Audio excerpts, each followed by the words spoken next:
সত্যি কথা মানে কেউ যদি সিরিজ দেখতে চায়, সিরিজ দেখা শুরু করতে চায়, আমি সবার প্রথমে তাকে রিকমেন্ড করি ফ্রেন্ডস দেখার জন্য এবং আমি মনে করি সিরিজটা সবার দেখা উচিত সত্যি কথা বলতে। এবং আমি একটা কথা সবসময় বলি যে যারা ফ্রেন্ডসের ডাই হার্ড লাভার তারা আর যাই হোক ফ্রেন্ডশিপের ভ্যালু খুব ভালো মতো বুঝে। এই সিরিজের সবথেকে ইউনিক ব্যাপারটাই হলো এই ক্যারেক্টারগুলা। মানে প্রত্যেকটা characters are unique in their own way.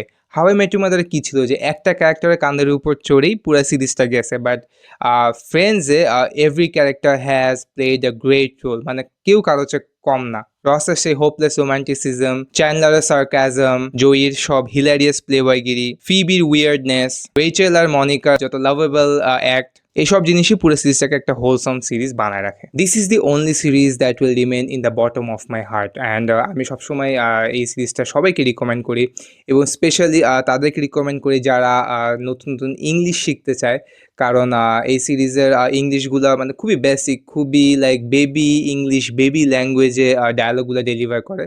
So আপনারা খুব ইজিলি শিখতে পারবেন।